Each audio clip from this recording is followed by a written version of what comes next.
হঠাৎ করেই বিকালের নাস্তায় এই চিকেন ফ্রাইটা করেছিলাম। এই চিকেন ফ্রাইটা খেতে অনেক মজা। লেগ পিস দিয়ে কিন্তু এই ফ্রাইটা খুবই ভালো হয় খেতে। তো আমি কিছু লেগ পিস নিয়ে নিয়েছি, তারপর ভালো করে ধুয়ে পরিষ্কার করে পানি ঝরিয়ে নিয়েছি। এখানে আদা রসুন বাটা, কাঁচামরিচ বাটা, গরম মশলার গুঁড়ো, জিরা গুঁড়া, স্বাদ মতো লবণ আর মরিচের গুঁড়া দিয়েছি একটু বেশি করে। টক দই দিয়েছি, এখানে টক দই 2-3 চামচের মতো হবে।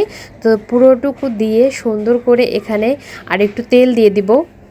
আমি সরিষার তেল দিয়েছি, আপনি চাইলে সয়াবিন তেলও দিতে পারবেন, তবে সরিষার তেল দিলে কিন্তু একটা ঝাঁঝালো ফ্লেভার আসে আর খেতে কিন্তু ভীষণ ভালো লাগে। সব কিছু একসাথে ভালো করে মাখিয়ে নিয়েছি।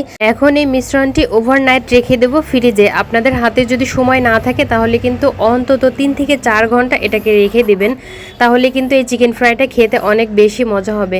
তো কড়াইতে তেল গরম করে নিয়েছি। আমি কিন্তু সরিষার তেল দিয়ে আজকে এই চিকেন ফ্রাইটা ভাজবো, আপনারা চাইলে সয়াবিন তেল দিয়েও ভাজতে পারেন।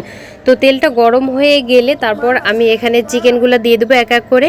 তেলটা যখন হালকা গরম হবে চেষ্টা করবেন তখনই চিকেনগুলো দিতে, তাহলে কিন্তু সুন্দর মতো চিকেনগুলো সেদ্ধ হবে আস্তে আস্তে। আর চুলার আঁচটা কিন্তু মিডিয়ামে রাখতে হবে, একদম হাই হিট করে চুলার আঁচটা। তারপরে যদি এই চিকেন ফ্রাইটা করা হয় তাহলে উপর থেকে পুড়ে যাবে আর ভিতরে কিন্তু কাঁচা থেকে যাবে।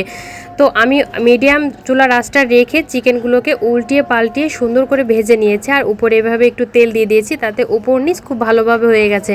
আর ঠিক এরকম লাল লাল যখন হয়ে গেছে, চিকেনটা সেদ্ধ হয়ে গেছে বুঝেছি, ঠিক তখনই আমি চিকেনগুলোকে তুলে নিয়েছি।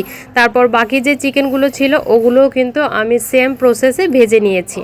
এই অবস্থায় কিন্তু চিকেনগুলোকে আপনারা ডিপ ফ্রিজে সংরক্ষণ করে রাখতে পারবেন, যখন মন চাবে তখনই ফ্রাই করে তারপরে খেতে পারবেন। তো এই যে চিকেনগুলো সব ভাজা হয়ে গেছে, আমি উপর থেকে বেশ কিছুটা ধনিয়া পাতা ছিটিয়ে দিয়েছি। এই চিকেন ফ্রাইটা খেতে অনেক মজা। আমার বাসায় তো সবাই খুবই পছন্দ করে, ভেতরটা যেমন নরম উপরটা তেমন ক্রিস্পি হয়। তো রেসিপিটি ভালো লাগলে অবশ্যই লাইক শেয়ার ও কমেন্ট করতে ভুলবেন না। আজকের মতো এখানে বিদায় নিচ্ছি, সবাই ভালো থাকবেন, আল্লাহ হাফেজ।